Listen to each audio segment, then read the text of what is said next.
네, 그래서 오늘은 펀더멘탈에 대한 얘기를 좀 같이 하겠습니다. 하고 좀 가격까지 이어질 수 있는 얘기를 할게요. 이 비트코인의 가격을 얘기할 때는 솔직히 달러 인덱스를 얘기하지 않을 수가 없을 것 같아요. 근데 이제 달러 인덱스랑 반대로 간다라는 건 지금은 그래도 좀 말씀하시는 분들이 많은데 제가 2019년부터 주장하던 거였거든요. 정말 초기부터 그렇게 말씀하셨잖아요. 네.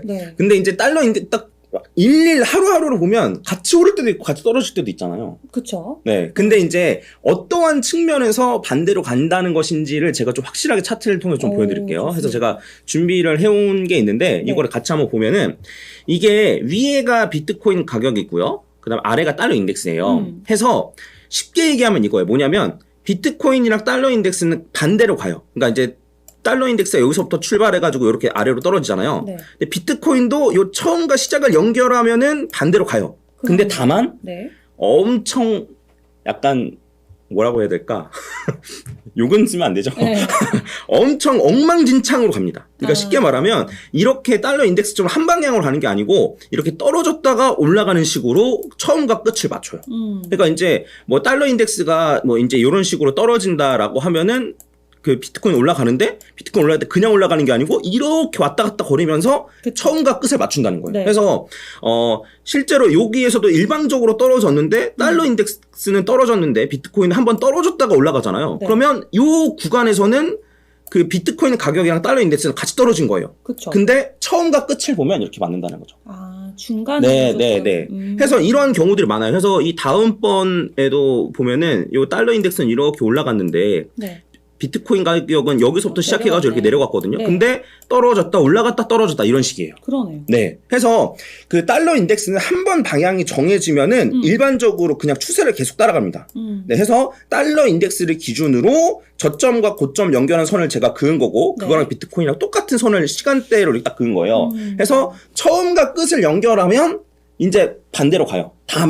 다만 이제 그 워낙 비트코인 변동성도 크고 그러다 보니까 그 중간에는 막 왔다 갔다 거릴 수는 있겠지만 처음과 끝의 추세는 똑같다라고 말씀드릴 수 있어요. 그래서 이렇게 보면 이제 하루하루 같은 경우는 같이 올라갔다 같이 떨어질 수는 있겠지만 처음과 끝 추세를 보면 어쨌든 반대로 간다라는 걸 이제 차트로 좀 확인할 수가 있고 그러면 왜 반대로 가는지를 저희가 생각해 볼 필요가 있어요. 왜 반대로 가는지. 어쨌든 달러 인덱스가 오른다는 거는 달러가 이제 고달러가 킹달러 현상이 나온다는 거잖아요. 그러니까 그만큼 우리가 매크로 경제 우리 시장이 영향을 많이 받는다로 풀이를 해야겠죠. 네. 너무 원론적인 얘기였고. 죄송해요. 아니구나. 네. 이게 흔히 말하는 그 이제 그 아는 게 많으신 앵커분들의 약간 멘트 때우기거든요. 멘트 때우기. 경제가 안 좋고 달러가 올라가니까 우리 시장이 하락한다는 거잖아요. 네. 너무 원론적이에요. 얘기하면 뭐냐면 이게 비트코인의 제네시스 블록이라고 있어요. 그러니까 처음 만들어진 블록인데 거기에 요 기사 제목이 쓰여져 있어요. 뭐냐면 2009년 1월 3일 그다음에 더 타임즈 요 영국일 거예요. 그래서 은행들의 두 번째 구제 금융을 앞두고 있는 UK 재무장관이라는 기사가 있는데 이게 제네시스 블록에 아예 들어가 있어요. 그러니까 이게 사토시의 의도예요. 뭐냐면 애초에 요 니들이 금융 요 일부분 말이 꼬이네. 여기 중앙화되어 있는 요 니네들이 돈을 많이 풀고 그다음에 거두고 이런 걸 니들 마음대로 하다 보니까 계속 금융위기가 생기잖아. 이거를 막기 위해서 혹은 이런 게 마음에 안 들어서 만든 게 비트코인이다. 인 게 제네시스 블록이 들어있어요.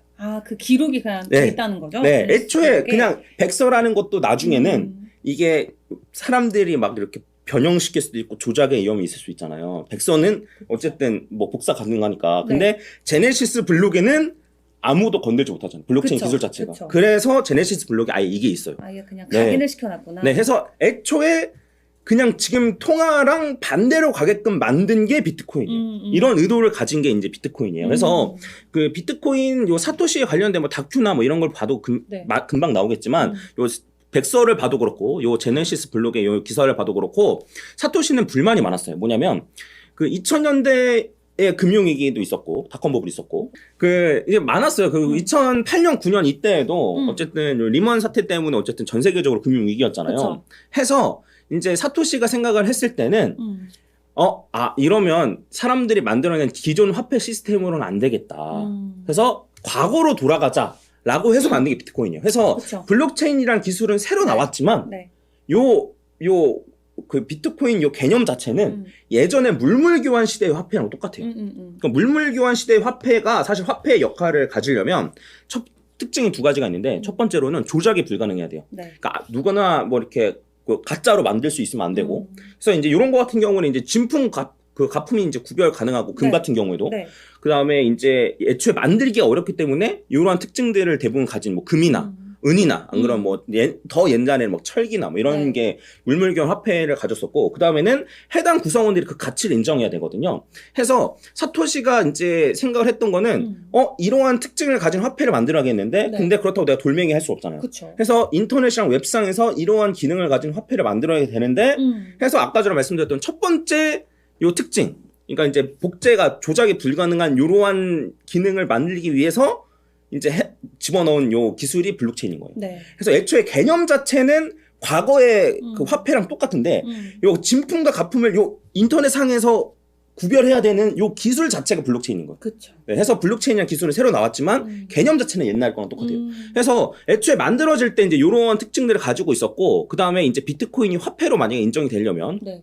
그 사토시가 의도한 대로 되려면 나머지 하나가 이제 충족이 됐었어야 되는데 뭐냐면 해당 구성원들이 이 가치를 인정해야 되는 거예요. 그래서 전 세계인들이 요 비트코인이라는 화폐의 가치를 인정해야지만 네. 이게 어쨌든 화폐로서의 기능을 갖는 건데 동일한 가치로 인정해야지만 근데 이게 제 생각엔 2017년도부터 사람들의 인식 속에서 어느 정도 인정을 해준 걸로 보여요. 그래서 2017년도부터 달러 인덱스랑 반대로 가는 현상이 두드러지게 일어납니다. 네. 해서 그 이제 말을 좀 길게 했는데 이제 결론적으로 이제 말씀드리면 뭐냐면 애초에 비트코인은 달러 혹은 기존의 통화 화폐랑 반대로 가게끔 설계된 거고 네. 네. 그리고 그러한 것들을 그 취급되기 위해서는 전제 조건이 몇 개 필요한데 그 전제 조건을 지금 충족했기 때문에 반대로 간다. 라고 이해하시면 돼요. 그래서 그 진짜 거시경제가 안 좋아서 우리가 반대로 가는 것보다도 정말 얘네가 처음에 태초에 탄생했을 때 그 가치가 이제 드디어 세상에서 어떻게 보면 좀 이제 인정을 받고 퍼즐님 말씀하신 대로 네, 맞아요. 그래서 이게 사실 아무도 인정 안 해주면은 말짱 도루묵이 되는 거였어요. 근데 지금은 전 세계 어딜 가든 비트코인을 현금화를 할 수가 있잖아요. 그쵸. 그리고 오히려 금보다 나은 점도 있어요. 좀 가지고 다니기 네, 편하다. 휴대성이 편하다는 거예요. 그래서 저는 결과적으로 보면은 지금 이제 비트코인의 시총이 금 시총이 한 4% 정도 되거든요. 근데 저는 한 절반 이상까지는 갈 수 있을 거라고 봐요. 그래서 금의 가치가 요런 그 안전자산 혹은 뭐 전 세계로 다 통용되는 화폐 네. 뭐 이런 물물 교환 가능한 요런 거에 대한 가치 그다음에 장신구로서의 가치가 있잖아요. 근데 저는 요런 물물 교환으로서의 요 가치는 비트코인이 어느 정도 따라잡을 것 같고 금은 결국엔 나중에는 요 장신구로서의 가치 위주로만 좀 남지 않을까라는 생각이 전 있거든요. 개인적으로는. 그래서 지금 가격 대비해서는 그러니까 금의 시총을 넘을지는 잘 모르겠지만 네. 금의 시총이 한 절반 정도는 갈 수 있을 거라고 보고 한 지금 가격 대비 한 10배는 오를 수 있지 않을까. 제 개인적인 생각으로는. 네, 이렇게 이게 뭐 생각하고 있습니다. 5천억 달러니까 이 비트코인 시총 자체가 뭐 앞으로 ETF가 승인되면 뭐 1조 달러가 더 증가한다 뭐 여러 가지 조금 의견들이 있긴 하지만 진짜 어떻게 보면 이제 좀 시작이다. 비트코인은 좀 그런 모습이 나오는 것 같고 많은 분들이 공감하실 것 같아요. 그러면은 그런 비트코인 이제 앞으로 정말 어떻게 보면 우리가 더 인정받고 더 올라갈 일만 남았는데 올 한 해 동안 아까 앞서서 짧게 말씀해 주셨지만 횡보의 한 해였다라고 하셨잖아요. 지금 차트적인 관점에서 비트코인을 봤을 때 우리가 어떤 위치에 와 있고 또 불장 전에 그러니까 반감기 전에 일단 우리가 하락을 역사적으로는 일단 경험을 해서 반감기하고 불장을 가야 되는데 만약에 그럼 또 하락을 한다면 우리가 또 어디까지 좀 마음을 준비를 하고 있어야 되는지 그런 부분도 궁금하거든요. 네.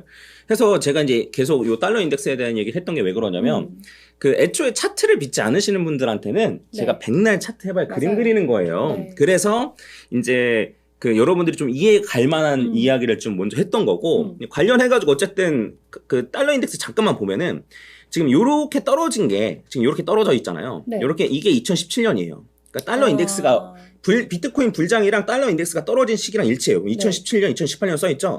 그 다음에 2020년도에도 이렇게 떨어졌어요. 네. 이때도 비트코인 엄청난 불장이었잖아요. 해서 결론적으로 말씀드리면은 달러 인덱스가 앞으로 어떻게 될 건지를 예측하면 비트코인의 가격을 예측할 수 있는 거예요. 쉽게 말하면. 네. 해서 달러 인덱스, 그러니까 여러분들이 이제 차트 보기가 좀 어려울 수도 있잖아요. 그쵸. 근데 여러분들이 어쨌든 거시경제나 이런 것 좀 관심 있으시면은 달러 인덱스가 어떻게 될 건지는 사실 다들 관심 가지시잖아요. 해서 그럼 달러 인덱스가 만약에 떨어질 것 같다 라고 한다면 비트코인을 한번 담는 것도 생각을 해보실 수 있는 거죠. 그래서 요 달러 인덱스에 관련된 얘기를 조금만 더 하면 네. 경제 위기가 온다고 해서 달러 인덱스가 마냥 오르거나 떨어지거나 이렇게 매칭이 되진 않아요. 네, 그러니까 이제 나스닥이 떨어지면서 달러 인덱스가 같이 떨어지는 경우도 있고, 네, 나스닥이 떨어지면서 달러 인덱스가 올라가는 경우도 있어요. 네, 이런 경우가 어쨌든 두 개가 다 있거든요. 그래서 네. 한번 곰곰이 생각을 해보시고, 지금 어쨌든 저는 달러 인덱스가 약간 이렇게 계속 올라가다가 추세가 좀 꺾은 걸로 보이거든요. 네, 그래서 추세가 만약에 꺾인다, 이런 식으로 떨어진다라고 하면 비트코인 충분히 올라갈 수 있는 거라고 보는 거고, 네. 그 다음에 이렇게 코로나를 거치고 나서 이제 금리를 올린다라고 했을 때 달러 인덱스가 막 올랐단 말이에요. 그리고 예전에 있었던 달러 인덱스의 요 위치랑 비교해서 봤을 때도 너무나 많이 올라와 있어요. 해서 저는 어쨌든 달러 인덱스가 요 근처까지는 떨어질 것 같은데 장기적으로 봤을 때는 요 근처까지는 떨어질 것 같은데 그러면 그러한 측면으로서 봤을 때는 달러 인덱스가 조금 더 올라가서 뭐 만약에 비트코인 떨어진다라고 하면 좀 장기적으로는 좀 담아볼 법하지 않나. 네. 그러니까 이제 달러의 해칭용으로도 담아볼 법하지 않나라는 생각으로 저는 어쨌든 만약에 뭐 투자하시는 분들, 네. 뭐 또 특히나 해외 주식 투자하시는 분들은 요 달러 관심 많으실 거라서 그쵸. 한번 제 생각에는 적어도 자산의 한 5%? 비트코인을. 네. 네. 그래서 다른 알트코인은 솔직히 네. 추천하기 좀 그래요. 네. 그러니까 이더리움 정도까지는 괜찮은데 사실 뭐 리플도 좀 추천하긴 꺼려져요. 그래서 저한테 퍼지야 너 나 리플 투자하는데 투자해도 돼? 그러니까 코인 투자할 건데 리플 투자해도 돼? 그러면 저는 아마 이렇게 얘기할 것 같아요. 비트 이더는 기본적으로 갖고 있고 하는 거지? 라고 할 것 같거든요. 솔직히 말하면. 해서 그러니까 저도 리플 있거든요. 네. 리플 있는데 그럼에도 불구하고 좀 완전 코인을 안 하는 사람들한테는 좀 추천하기 좀 꺼려지고 근데 비트코인은 좀 담아볼 법하다. 이러한 측면에서